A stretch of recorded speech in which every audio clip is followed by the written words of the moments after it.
Hello and welcome to 100% maths. हम कर रहे हैं क्लास 12th के लिए chapter number 9 that is differential equations.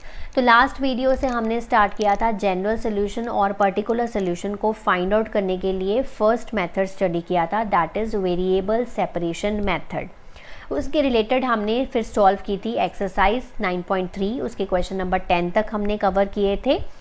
आज की वीडियो में क्वेश्चन 11 से लेके क्वेश्चन 14 तक करेंगे, पर्टिकुलर सोल्यूशन फाइंड आउट करना सीखेंगे इस वीडियो में। तो पूरी वीडियो अच्छे से ध्यान से ज़रूर देखिएगा। आइए वीडियो स्टार्ट करते हैं। तो स्टार्ट करते हैं आज की वीडियो विद क्वेश्चन नंबर 11। तो यहाँ पर क्वेश्चन नंबर 11 से लेके 14 तक हमें पर्टिकुलर सोल्यूशन फाइंड आउट करना है। तो पर्टिकुलर सोल्यूशन फाइंड आउट करने के लिए कोई स्पेसिफिक टेक्निक नहीं है। जैसे हम जनरल सोल्यूशन फाइंड आउट कर रहे थे कि हम पहले क्या कर रहे थे, वेरिएबल्स को सेपरेट कर रहे थे और फिर उसे इंटीग्रेट कर रहे थे, वैसे ही करेंगे 2 स्टेप्स और लास्ट में वैल्यूज़ पुट कर देंगे जो ये गिवन है, तो पर्टिकुलर सोल्यूशन आ जाएगा। तो सबसे पहले हम x वाली टर्म्स को राइट हैंड साइड पे सारी ले जाते हैं, इधर y वाली टर्म्स रहने देते हैं। तो dy अकेला ही है यहाँ पर। सो 2x² प्लस x टर्म है, साथ में हो गया उसके dx आ गया, ये वाला इधर शिफ्ट हो गया और ये वाला जो चीज़ है हम डिनोमिनेटर में ले आएंगे, x³ plus x² plus x plus 1। तो पहला स्टेप कंप्लीट हो गया। हमने क्या किया, वेरिएबल्स सेपरेट कर दिए, है ना। दूसरा स्टेप क्या करते हैं, हम इंटीग्रेट करते हैं। सो integration of dy, integration of 2x² plus x, और नीचे में से अगर मैं x² कॉमन ले लूँ तो यहाँ पर आ जाएगा x प्लस 1 और यहाँ पे 1 कॉमन, x प्लस 1 फैक्टर्स बना लिए विद रिस्पेक्ट टू dx। अब 1 की integration with respect to dy is y। Okay, इधर वाला तो सॉल्व हो गया और इधर वाला क्या आ गया, 2x² प्लस x, नीचे आ गया हमारे पास x² plus 1 and x plus 1 with respect to dx। अब हमें इसे इंटीग्रेट करना है, तो हमें देखने में इसे पता चल रहा है कि हमें कौन सा मेथड लगाना है। हमें पार्शियल फ्रैक्शन मेथड यूज़ करके इसको इंटीग्रेट करना है, ठीक है। तो मैं अब सिर्फ इसको इंटीग्रेट करूँगी और बाद में हम यहाँ पर वैल्यू पुट कर देंगे। तो यहाँ पर मेरे पास आ गया x प्लस 1 x² प्लस 1, ठीक है, is equal to a upon, कैसे लिख सकते हैं, x plus 1 plus bx plus c divided by x² plus 1, क्योंकि ये आगे फर्दर फैक्टराइज नहीं हो सकता तो हम इसको इस तरह से लिखेंगे। जब हमने पार्शियल फ्रैक्शन डिस्कस किया था तब हमने ये करा था। अब ये वाली टर्म को a और bx प्लस c से मल्टीप्लाई करेंगे, तो यहाँ पर a इंटू x² प्लस 1 आ गया, bx प्लस c के साथ आ गया x प्लस 1, ठीक है। अब हम इसे सॉल्व करते हैं। सो लेफ्ट हैंड साइड पे मेरे पास है 2x² plus x equals to, इधर मल्टीप्लाई कर दो, a को अंदर ले जाओ, x को x प्लस 1 से मल्टीप्लाई करो, यानी कि bx² प्लस bx हो गया, c को x प्लस 1 से मल्टीप्लाई करो, cx प्लस c हो गया, ठीक है। अब क्या करो, x² वाली टर्म्स कितनी है, यहाँ पर देखो ax² प्लस bx², इधर x² वाली टर्म कितनी है, 2x²। तो यहाँ से मुझे x² अगर मैं कॉमन ले लूँ, अंदर बचेगा a plus b equals to 2x²। तो मेरे पास एक इक्वेशन यहाँ पर बन गई, 2 is equal to a plus b, ठीक है, एक इक्वेशन बन गई। अब x वाली टर्म्स ले लो, bx प्लस cx और लेफ़्ट हैंड साइड पे x था अकेला, ठीक है, x यहाँ से कॉमन ले लो, b प्लस c आ गया। So b plus c is equals to 1 हो गया, ठीक है। अब कॉन्स्टेंट्स ले लो, कॉन्स्टेंट्स क्या हैं, a और c, और इधर कॉन्स्टेंट कोई है नहीं है, सो इधर 0 ले लेंगे, 0 is equal to a plus c। तो ये मेरी 3 इक्वेशंस बन गई हैं, 3 वेरिएबल्स हैं, 3 इक्वेशंस हैं, तो यू कैन ईजिली फाइंड। तो मैं क्या कर रही हूँ, a plus c is equal to 0 को इसके नीचे लिख रही हूँ, ठीक है, a plus c is equal to 0। ये मेरी फर्स्ट इक्वेशन हो गई, ये मेरी थर्ड इक्वेशन हो गई, इसको मैंने थर्ड इक्वेशन माना है और इसको मैं सेकंड इक्वेशन मान रही हूँ। अब क्या करेंगे, साइंस चेंज करेंगे, a से a cancel, so 2 minus 0 2, b minus c हो गया, ठीक है, ये मेरी फोर्थ इक्वेशन बन गई। अब सेकंड और फोर्थ को सॉल्व करो, b plus c is equal to 1 इधर ले आओ, ये मेरी सेकंड इक्वेशन है। साइंस चेंज करो फिर से, सो 2 माइनस 1 ये हो गया 1, b माइनस b कैंसिल हो गया, minus c that will be minus 2c। सो -1/2 जो है वो c की वैल्यू आ चुकी है। ठीक है, तो c की वैल्यू आ गई तो अब तो बाकी सिंपल ही है, हम c की वैल्यू थर्ड इक्वेशन में पुट कर देते हैं। सो a + c = 0, a - 1/2 = 0, so a की वैल्यू आ गई 1/2। ठीक है, अब a की वैल्यू आप किस में पुट कर दो, फर्स्ट इक्वेशन में पुट कर दो। सो a + b = 2 था, a की वैल्यू है 1/2 + b = 2, so b = 2 - 1/2 that is equal to 4 - 1 that is 3/2। So देखो हमारे पास c की वैल्यू, a की वैल्यू और b की वैल्यू तीनों आ चुकी हैं। अब हमें इसे इंटीग्रेट करना है।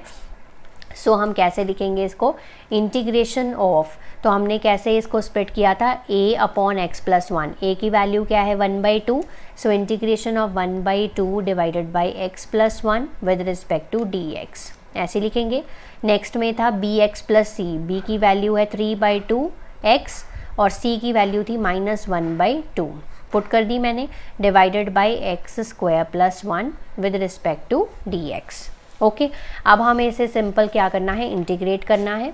तो देखो ये तो सिंपल आ गया, 1/2 बाहर आ गया और log और यहाँ पर x + 1 हो गया। ठीक है, log mod of x + 1, right.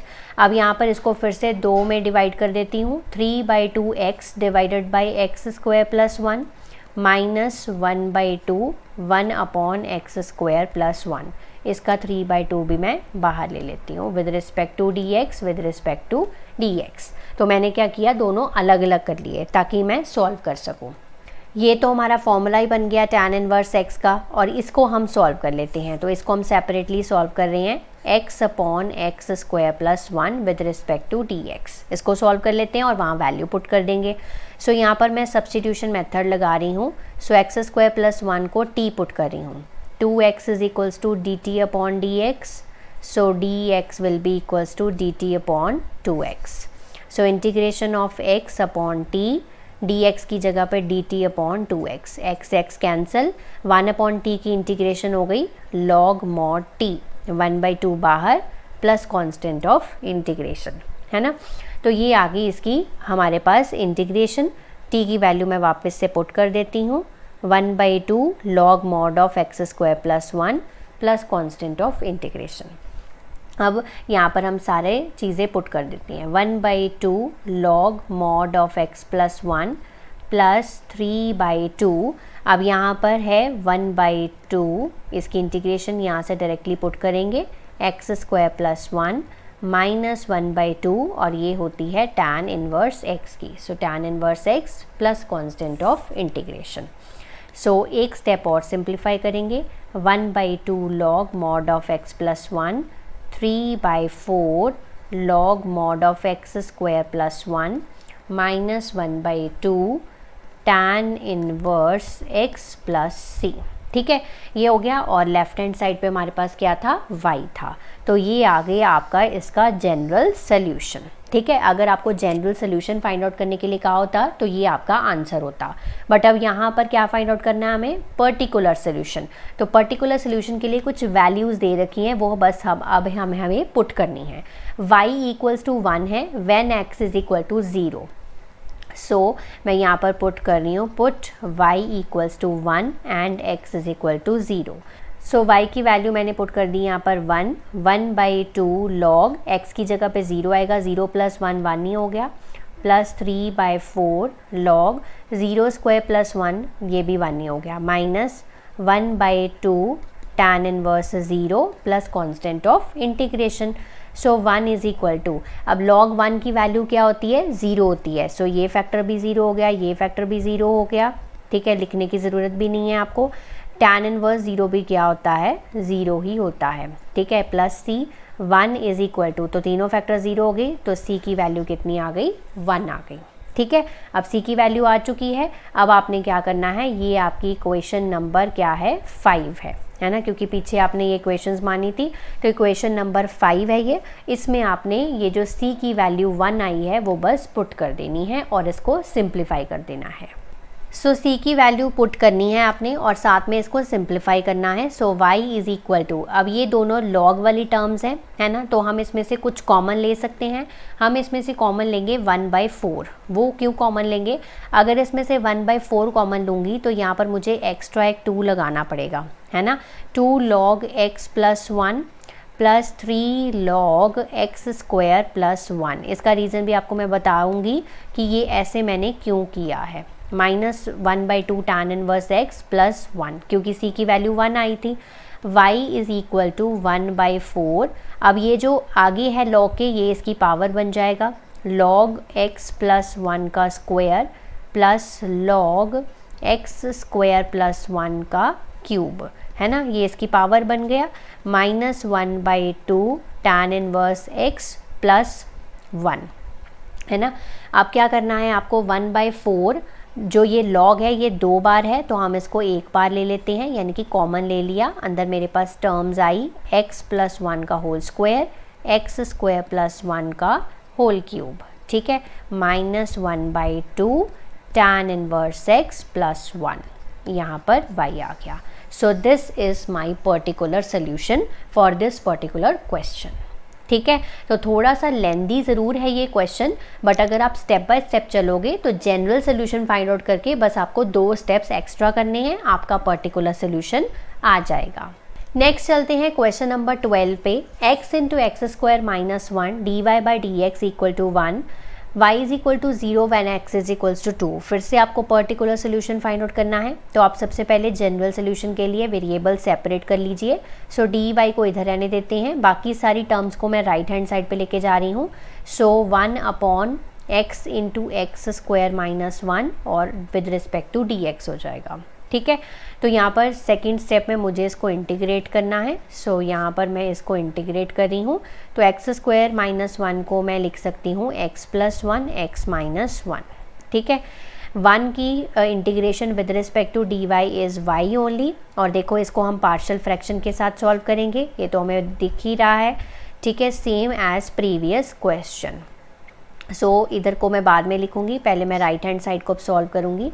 x into x plus 1 x minus 1 equals to कैसे लिख सकते हैं, a/x b/x plus 1 c/x minus 1।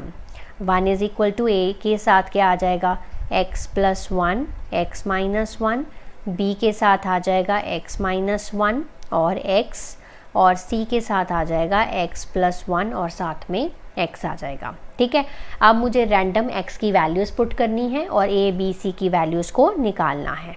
तो सबसे पहले मैं x की वैल्यू 1 पुट करूँगी, तो जब 1 पुट करूँगी a भी 0 हो जाएगा, b भी 0 हो जाएगा, मेरे पास c की वैल्यू आ जाएगी 1 is equal to c into 1 plus 1 2, 2 into 1 2 ही हो गया, ठीक है। सो 1/2 जो है वो c की वैल्यू आ गई। दूसरी रैंडम वैल्यू मैं पुट करूँगी x इज़ इक्वल्स टू -1। ज़्यादातर 1 -1 और 0 से ही आपका आंसर आ जाता है। So 1 is equal to a तो 0 हो जाएगा, c भी 0 हो जाएगा, अब बचा मेरे पास b, तो b इंटू एक्स माइनस 1 -2 और साथ में -1, तो 1 इज़ इक्वल्स टू 2b। सो 1/2 जो है वो b की वैल्यू आ गई। लास्ट मुझे x को 0 पुट करना पड़ेगा ताकि b और c 0 हो जाए और मेरे पास a की वैल्यू आ जाए। So 0 plus 1 1, 0 minus 1 -1, so 1 is equal to -1 is equal to a, यानी कि a की वैल्यू -1 आ गई। हम इसको कैसे लिख सकते हैं, इंटीग्रेशन ऑफ, कैसे तोड़ा था हमने, a/x, a की वैल्यू क्या है -1/x with respect to dx, plus b की वैल्यू क्या है 1/2 divided by x plus 1 with respect to dx, c की वैल्यू क्या है 1/2, तो 1/2 divided by x minus 1 with respect to dx। अब इसको इंटीग्रेट कर दो, ये तो आसान ही है। So minus log mod of x plus 1/2 log mod of x plus 1 plus 1/2 log mod of x minus 1 plus constant of integration, okay. अब यहाँ पर देखो सारी log वाली टर्म्स हैं, तीनों में log है, बट इसमें मेरे पास सिर्फ 1/2 नहीं है, तो तीनों में से मैं 1/2 जो है वो कॉमन ले लेती हूँ, इसमें एक एक्स्ट्रा 2 लगा देती हूँ, यहाँ पे ऐसे कर सकते हैं ना, बिल्कुल कर सकते हैं। सो 1/2 मैंने तीनों में से कॉमन ले लिया, तो यहाँ पर एक्सट्रैक्ट 2 लगा दिया। इन दोनों में तो ऑलरेडी 1/2 था, तो वो बाहर चला गया। log mod of x plus 1 log mod of x minus 1 plus constant of integration. ठीक है, तो हमारी लेफ्ट हैंड साइड पे क्या था, y था। y इज़ इक्वल टू 1/2, ये इसकी पावर बन जाएगा, log mod ऑफ x का स्क्वायर बन गया, प्लस log, इन दोनों में से कॉमन ले लिया तो ये इकट्ठे कर दूंगी मैं, log mod of x plus 1 mod of x minus 1 plus constant of integration. तो नेक्स्ट स्टेप सिंप्लीफाई करने के लिए ये फॉर्मूला आपको पता ही है, log m माइनस n जो है वो log m अपॉन n होता है। यहाँ पर log m ये है, ये वाला, और log n जो है वो ये वाला है ना। तो यहाँ पर हम फॉर्मूला अप्लाई करेंगे। सो log m ऊपर आता है, तो log m क्या है, x प्लस 1 x माइनस 1, आप इसको मल्टीप्लाई करके भी लिख सकते हो। ठीक है, और नीचे आ गया n क्या है आपका x स्क्वायर है। ठीक है, तो ये आपने इस तरह से लिख दिया।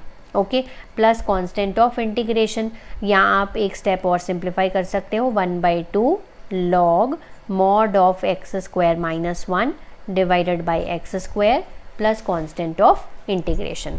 तो ये आ गया आपका इस क्वेश्चन का जनरल सोल्यूशन। अब आपको क्या करना है, वैल्यूज पुट करनी है। y is equal to 0 when x is equals to 2, तो y की वैल्यू 0 पुट कर दीजिए, तो y की वैल्यू 0 पुट कर दी, और x की वैल्यू 2 पुट कर दीजिए। 1/2 log, यहाँ पर था हमारे पास 2 स्क्वायर माइनस 1, यानी कि 2 square minus 1 4 minus 1 upon 4, plus constant of integration 0 is equals to 1/2 log 3/4 आ गया, प्लस कांस्टेंट ऑफ इंटीग्रेशन, तो c की वैल्यू आ गई मेरे पास -1/2 log 3/4।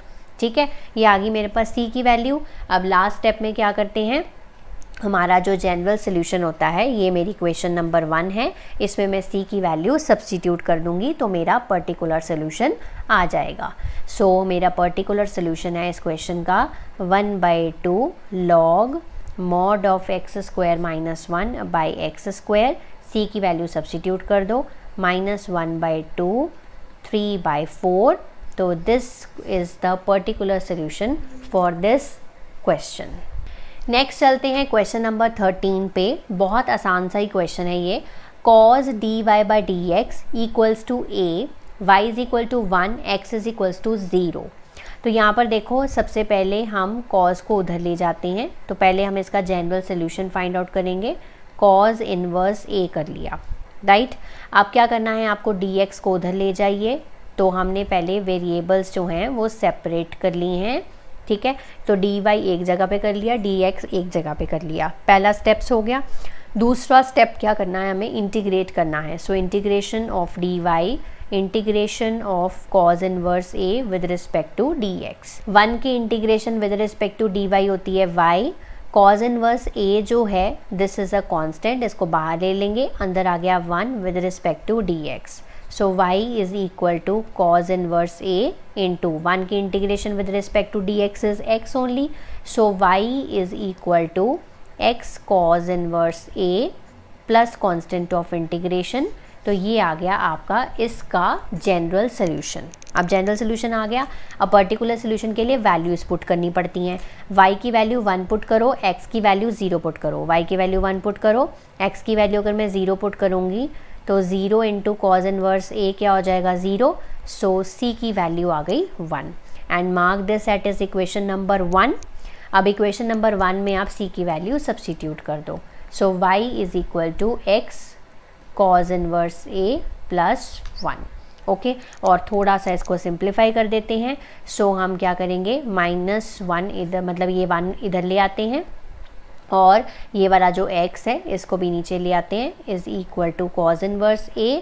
सो cos को भी इधर ले आते हैं, जैसे फॉर्मेट में हमें क्वेश्चन गिवन था वैसे ही हमने इसको चेंज कर दिया। So cos into y minus 1 upon x is equals to a।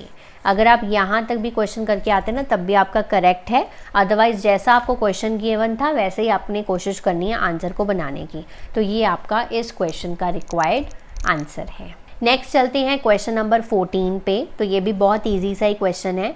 तो dx वाली टर्म को उधर ले जाओ और y वाली टर्म को इधर ले आओ लेफ्ट हैंड साइड पे। तो dy बाय y कर लिया equals to tan x with respect to dx हो गया। अब सेकंड स्टेप में क्या करना है, हमें इसको इंटीग्रेट करना है। So 1 by y dy integration of tan x with respect to dx। 1 by y की integration log mod y, tan x की integration log mod secant x, है ना, प्लस कांस्टेंट ऑफ इंटीग्रेशन भी लिखना है, वो भी log की टर्म्स में ही लिख लेती हूँ क्योंकि फिर मुझे इजी हो जाता है इसको सिंप्लीफाई करना। तो log c भी लिख सकती हूँ यहाँ पर मैं। सो यहाँ पर हो गया log y is equal to log common ले लिया, अंदर आ गया मेरे पास c और साथ में secant x। c मेरा कांस्टेंट ऑफ इंटीग्रेशन है, याद रखना ये चीज़। अब यहाँ पर हमने क्या करना है, log log कैंसिल हो गया आपस में, मेरे पास बचा mod y is equal to mod c secant x। तो यहाँ से mod भी कैंसिल हो गए तो y की वैल्यू आ गई यहाँ पर y is equal to c secant x, ये आ गया आपके पास। अब आपको क्या करना है, y की वैल्यू 1 पुट करनी है, x की वैल्यू 0 पुट करनी है। तो y की वैल्यू 1 पुट कर दी मैंने और x की वैल्यू मुझे 0 पुट करनी है। तो secant 0 की वैल्यू होती है 1, सो c की वैल्यू आ गई यहाँ पर 1 आ गई। अब ये आपकी इक्वेशन नंबर 1 है, वापस से c की वैल्यू इसमें सब्स्टिट्यूट कर दो। तो वापस करेंगे तो secant x यहाँ पर into 1, so y is equal to secant x। तो ये आ गया इस क्वेश्चन का रिक्वायर्ड आंसर।